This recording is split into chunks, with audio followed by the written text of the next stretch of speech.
Get over here.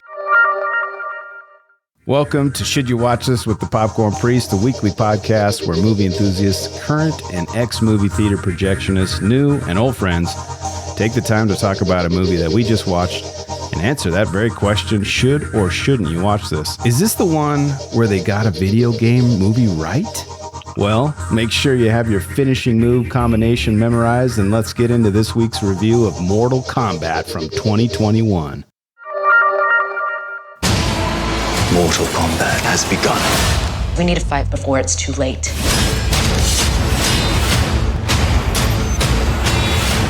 There's a war coming. Get over here!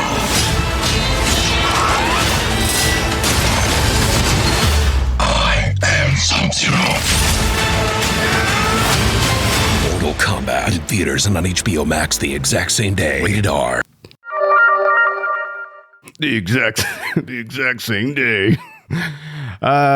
Joining me today is Dan Sakulich, a reoccurring guest coming to us from Brazil again. Welcome back to the show, man. Excited for it as always, brother. It's been a little while, so I'm glad to be back.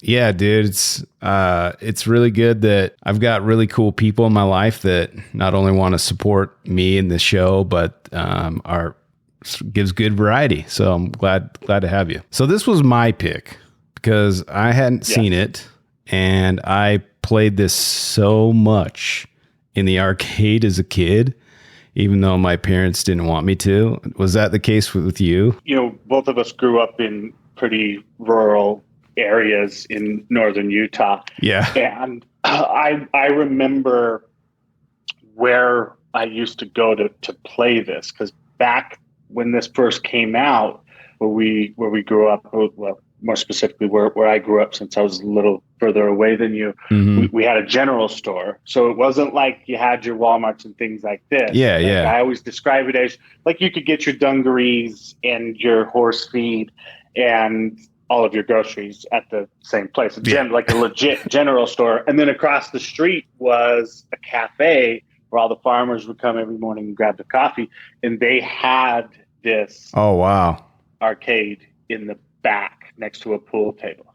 Okay. So like I remember it just was groundbreaking as far as a video game goes. Well, and everyone wanted to play it because of the blood, because it was something that everyone was talking about in the news. Everyone was like, this is corrupting, the young generation, and it should be banned, and that made you want to play it even more, because they're like, what? Why does everyone not want me to play this? I'm going to play this, and so, and being able to like.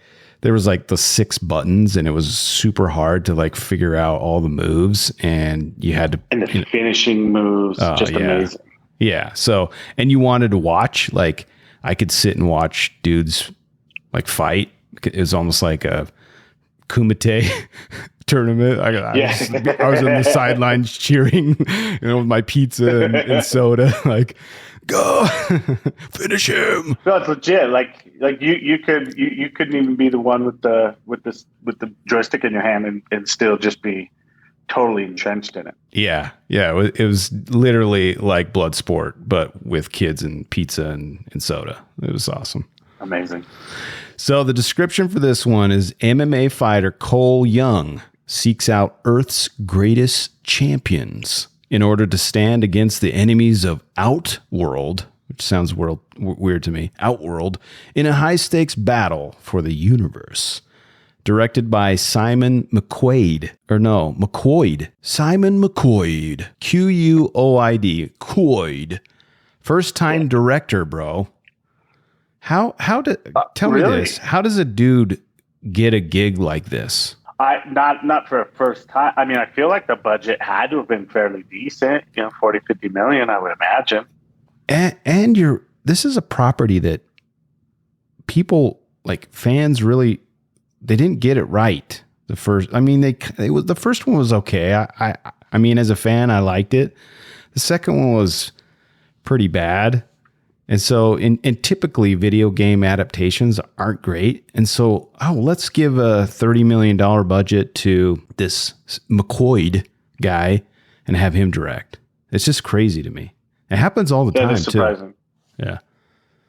Yeah. Top billed stars: Louis Tan, Jessica McNamee, and Josh Lawson, and Joe Taslim as Bihan, and Hiroyuki Sanada as Hanzo Hasashi. Did I get that? Was that okay? Ish. I love Sanada, but the rest of them, dude, like I don't know if you can call them top billed stars. True. Yeah, I didn't recognize anyone other than Sanada. Yeah. Hiroyuki Sanada. Hiroyuki. Yeah, so he is different video game. He's yeah. Ryuken.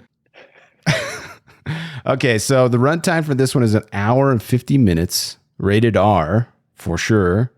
Genre on Rotten Tomatoes says action adventure, and IMDb says action adventure and fantasy. Okay.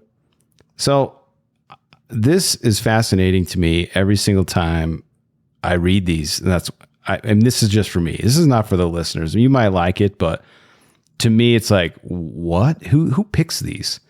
So in previous episodes, I've dug deep into IMDb's, websites, many clicks. Okay.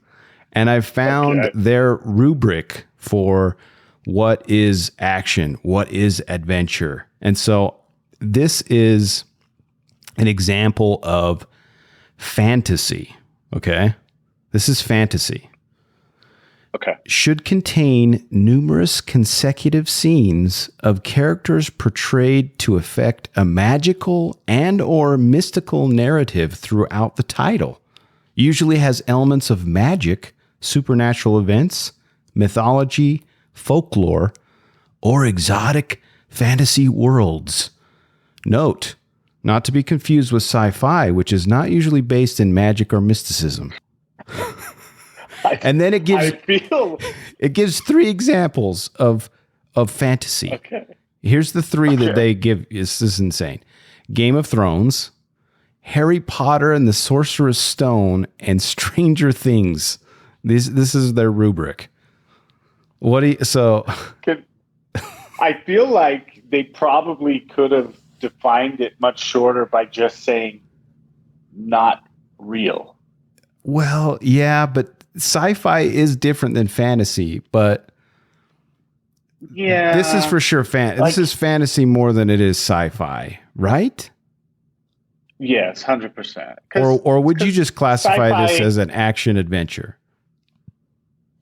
I would probably classify. No, I think you can put fantasy in there because, I mean, let's face it, they've got Outworld and they've got all these different, powers, and yeah, I mean, it's like, look, you're not gonna you're not gonna like dream.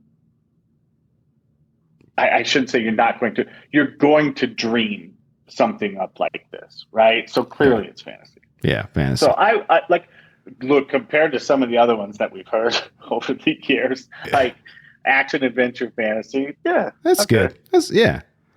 And by the way, every time I hear them say Outworld, I want them to just say Outer World. Outer World, please. Yeah, just to say Outer World. Yeah. Outworld. Yeah, it drove me crazy. Yeah. All right. Speaking of IMDb gives us a rating of 6.1 out of 10 from 169,000 reviews. Rotten Tomatoes, however, gives us 54% from 292 critic ratings and 86% from 5,000 plus audience ratings. And I know you talk about the meta too, but that's as far as I go. But I think this is good. I think this, like, the IMDb rating is a little low for me, and I'm on with the audience rating. I think this is where it should be. So what was the audience rating? 86% on Rotten Tomatoes, and then 6.1 out of 10. I would feel like this needs to be like a 6.7. It's almost a 7 out of 10 from IMDb. IMDb's harder to get.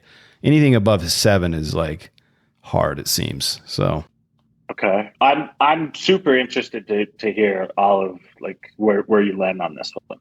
yeah, I am too, because yeah, I'm curious if we're gonna be the same, because most of the times we like the movies that we're picking, but since For sure. it was something I hadn't seen, we might be on different sides of the coin on this one. We'll see. Yeah, I'm interested. All right, so where to watch this right now? At the time of this recording, you can stream this on HBO Max. Or if you choose the highest tier of our Patreon account, you'll have access to the Popcorn Priest permanent collection. Go to patreon.com/Popcorn Priest for details. And I just want to, speaking of Patreons and people shouting out to the priest, I want to shout out El Diablo from the UK.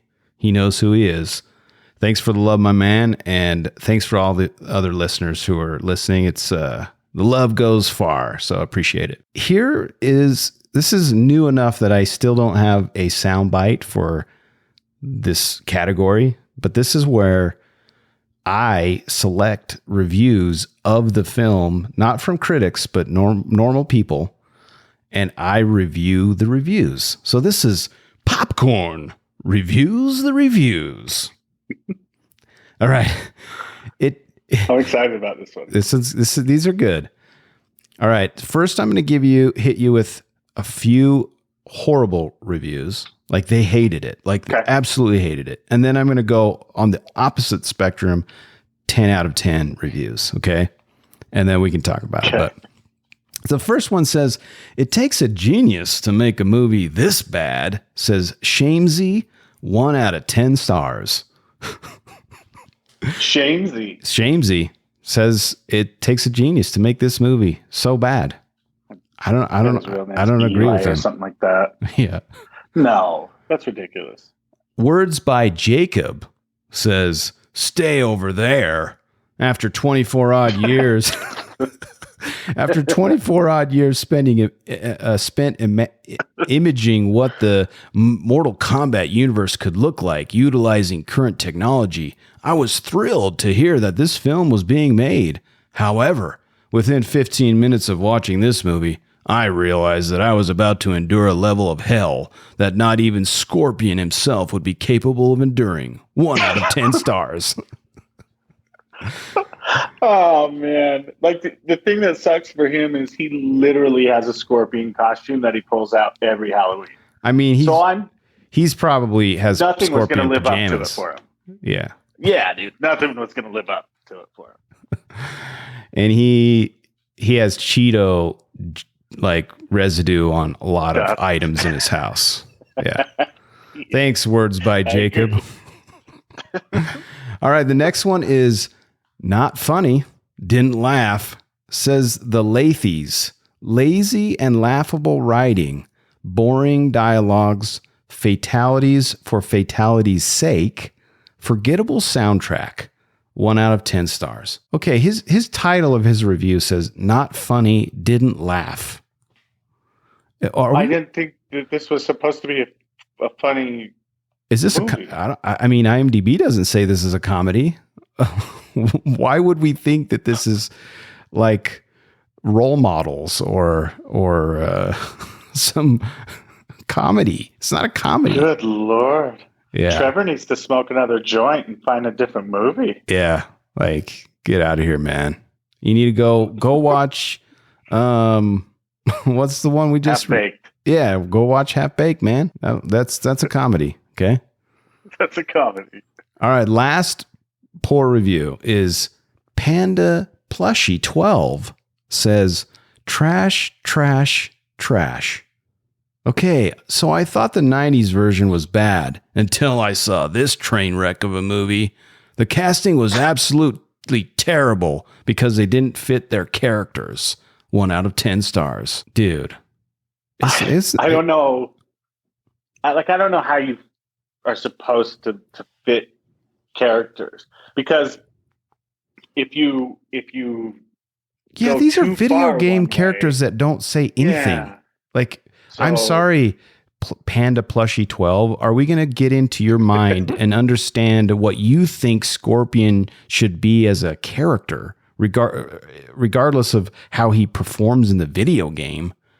Like, this is an adaptation, man. Yeah, it's not like you're going to actually you're not going to take the graphics out of the video game because they're still going to find something to complain about. No, look, I will tell you there's some things that some of these dudes said that I can't completely disagree with, but okay.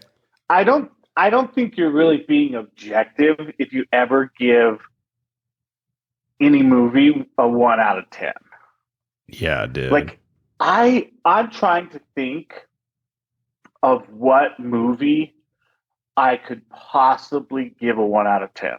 Do you have one? I only have one.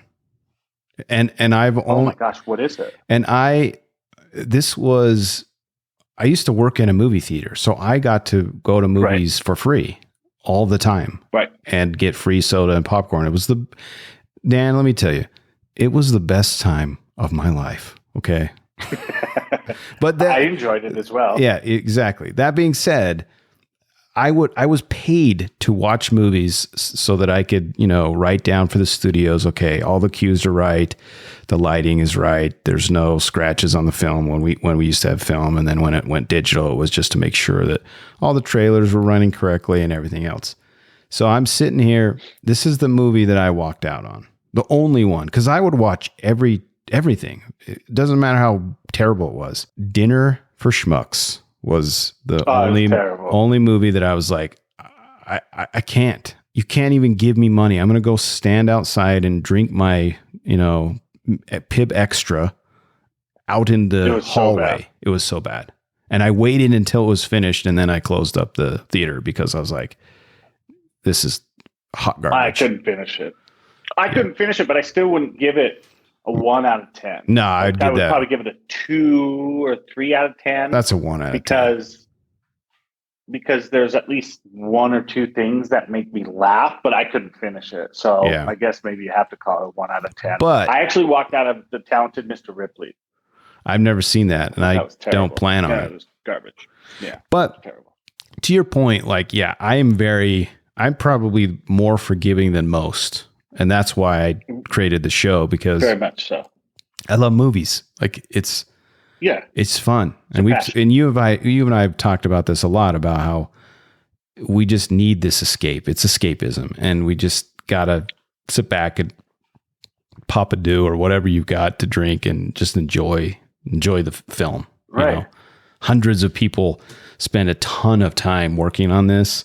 Set designers, set construction, costume, like the endless amount of people, and just give them a shot, give them an hour and a half to watch this. Yeah. All right, here's 4 good reviews. Okay, these are on the opposite spectrum, so maybe not great that they're so good. Okay. Elton Liu says, best movie of all time. If you played the game, all time. There's nothing better than this, Dan. If you played the games, it doesn't disappoint. 10 out of 10 stars. Next one is Darth Sitker gives the 95 and 97 adaptations the kunai to the face. 10 out of 10 stars. And I didn't know. He works retail. I didn't know what a kunai was. Did you? I don't know what it is. The kunai. One that goes up the nose. No. The kunai is Sub-Zero's little knife. It's like the sharp knife that he has like tied to. Well, it's on a chain in the video game, but like he has it tied to like a rope, and he like throws it out and then uses it to pull people back. Yeah, I thought that was Scorpion, though. Oh, not Sub-Zero. Yeah, you're right. I misspoke. It's Scorpion. Okay. Yeah, Scorpion's little knife. Yes. Sorry. You're gonna make a lot of people mad. They're probably screaming right now, going, "It's Scorpion, you idiot!" Hey, I'm trying to get into the details of a kunai. It was used as a tool. And the ninjas decided to use it as a weapon because it was very agile. It was like small and you could do a lot of things with it. So kunai. But kunai to the face, says Darth Sitker. 10 out of 10. DJ Dark Rye 10 says, it was pretty much exactly what I expected. Kano stole the show, and the film overall was great. The violence was wonderfully graphic, and it will please fans of the franchise. Okay. Yeah. I like DJ Dark Gay 10. Dark Rye 10. Yeah, you got it. Ish. Last one, but not least. Was that a 10 out of 10 then? 10 out of 10. These are all 10 out of 10s. Okay, gotcha. Overall, 8 out of 10. But I'm raising my score here because it's getting unfairly bad reviews. I highly recommend you watch this. The only thing keeping it from a 10 is the pacing. 10 out of 10. Even though he says 8 out of 10. That's so backwards. Yeah, it's funny. It's funny. That's pretty funny. That's awesome. All right. Yeah. I mean, like at least at least some of the bad ones gave some like maybe legit critiques. Yeah, some of them. But all these other cats were just like, it's amazing. Yeah, like, get ready to live Mortal Kombat forever. Yeah, it's funny. I'm curious to see your reaction to the film. But well, I kind of want to do a like preliminary what you thought of it after we do by the numbers. Want to do that? Sure. Okay. Yeah. All right. This brings us to the hottest segment in podcasting right now. Should or shouldn't you watch this? Here's 5 reasons why you should watch this. And if you want to add into this, Dan, please do so. Here's my 5 reasons. Number 1, if you've ever played Mortal Kombat and liked it, this is for you. 100%. Number 2, if you were let down by the 95 and 97 adaptations, this is for you. Yeah. And number 3, if you liked the 95 and 96 adaptations, this is for you. So if you're 100%. If you were let down or if you liked it, either way, I think this is for you. Yes. And number 4, if you want to see some fatalities, then get your poncho on. This is for you. Okay. Wait. Actually, I think what you mean is get your kunai on. No, the kunai is what gives you the need to put your poncho on to save you from all the blood that's going to be splashing all over you. Good point. You're in like the first 3 rows of the Blue Man Group. You got to put those. You're in the splash zone. Okay. Got it. And last but not least, number 5, minor spoiler here, but Sub-Zero and Scorpion are real nice. I mean, that is, I would say, real nice. Yeah, real nice. Like Eddie from National Lampoon's Christmas Vacation. Get yourself something real nice, Clark. Real nice. Yeah, they're real nice. Look, I think you would agree with me that like the game, when you played the game, like, they were your favorite because they just looked so cool. Yeah, there's a reason why they highlighted these guys in the movie because everyone wanted to play them. Yeah, look, as far as the characters go, they are definitely the best. Some of the other ones are just so easy to cast and they're gonna play, but the outfits are just awesome, and you just felt like a ninja when you played with those characters. Yeah, dude. Yeah. Yeah, and I mean, and they had the coolest, like, throwing the freaking ice and, like, freezing them and then punching them and, like, the blood comes out, like, and I played the earlier versions before it got even more graphic, but gory. Yeah. But yeah, like, doing the uppercut, finishing them, it was those guys you wanted to be. Yeah. Absolutely. And the other guy that I remember 100%. I wanted to play, but I could never figure out the moves was the reptile guy because he like spit acid and got to like bite Right. people's heads off. But I was like, I can't, the buttons, I can't, he's not, I just couldn't get him to spit. I don't even know how you get him to spit. Yeah. He was in some of the later ones, right? Yeah. He wasn't, I don't recall him being in the first one, but No, it wasn't in the first one. maybe I'm not the super fan that I claim to be.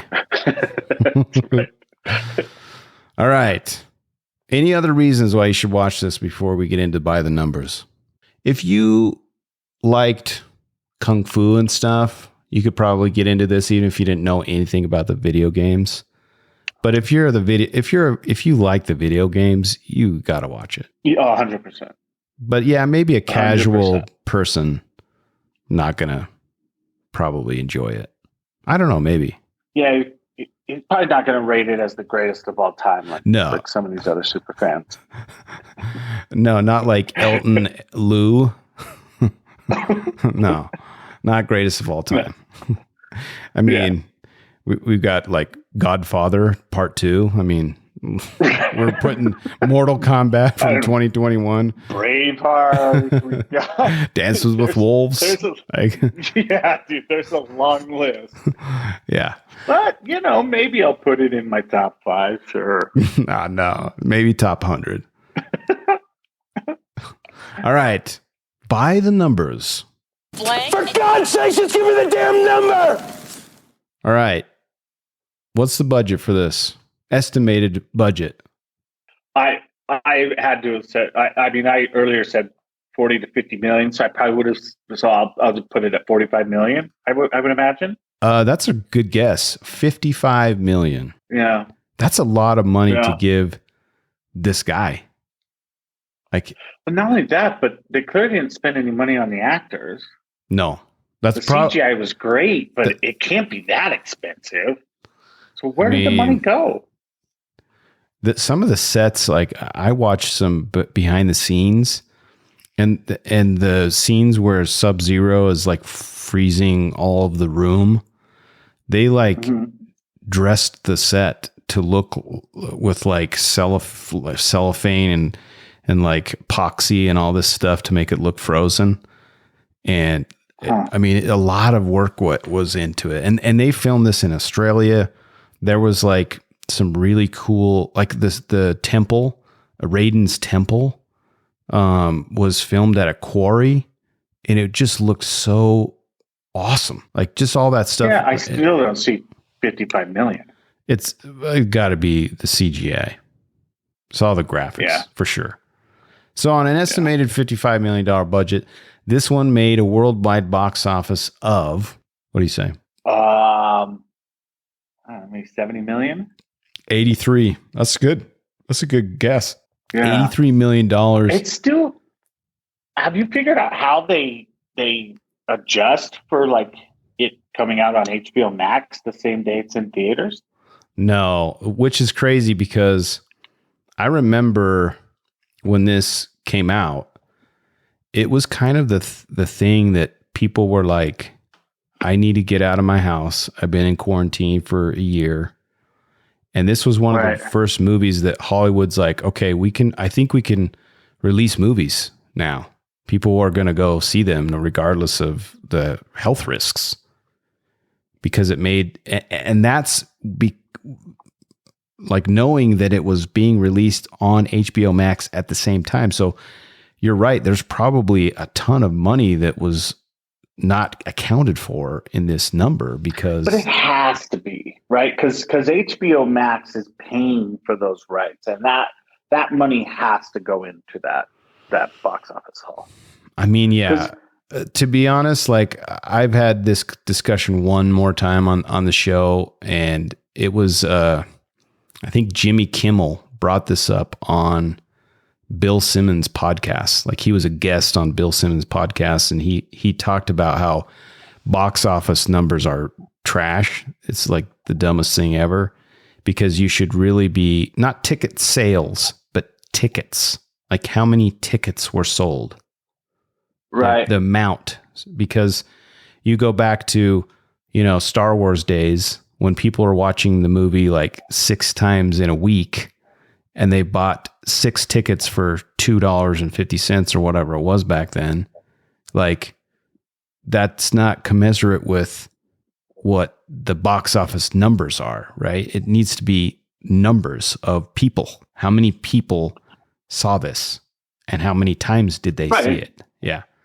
So and they can it's still flawed. track that on HBO Max too. True. Yeah. And Right? How I many wish times I was could it see streamed? that.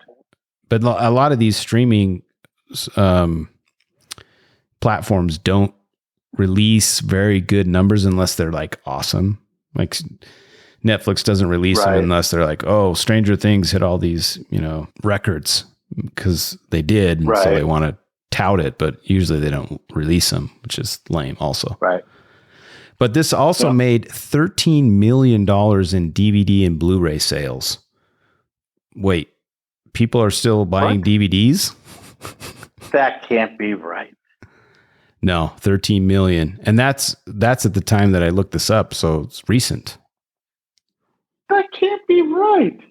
Yeah, people are still buying DVDs and Blu-rays. I mean, I'm buying When Blu-rays was the because last time you bought?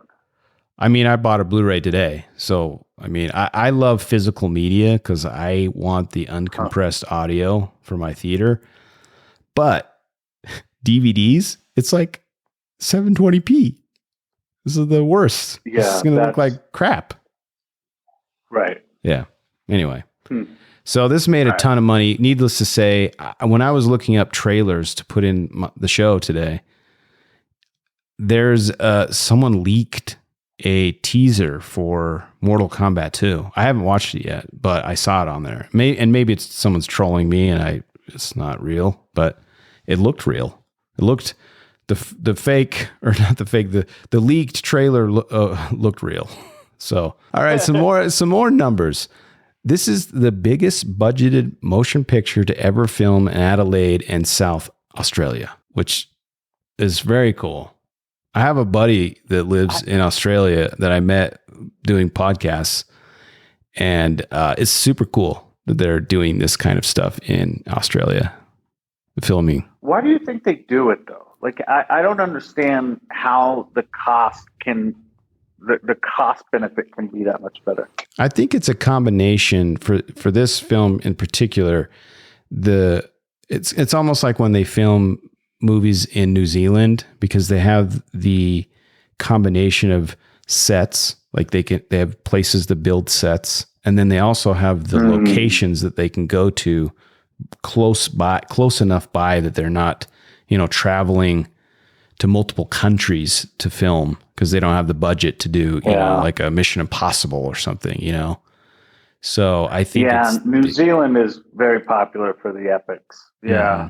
But this one, a lot of the scenes and the locations were really cool. They looked otherworldly because of Australia having really interesting, places. Terrain. Yeah, terrain, exactly.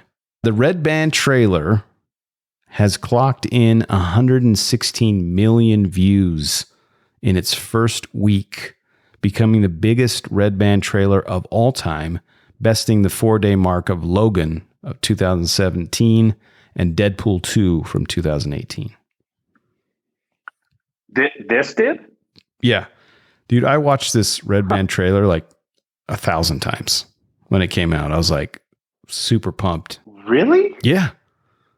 Dude, it was awesome. Yeah, it was really popular. 160 million views in its first week. That's unbelievable. Yeah, people want Mortal Kombat. Yeah, they do. The film was scheduled to be released on March 5th, 2021, but was moved up to January 15th, 2021 until producer Todd Garner confirmed in November 2020 that the film would be delayed until theaters reopened due to the COVID-19 pandemic. After Warner Brothers announced that their entire 2021 slate would be released on HBO Max on the same day they hit theaters, the film was given a new release date of April 17th, 2021 in theaters and on HBO Max. So that's a lot of and you had not numbers. seen this. You had not seen this before. No. I have 9-year-old twins.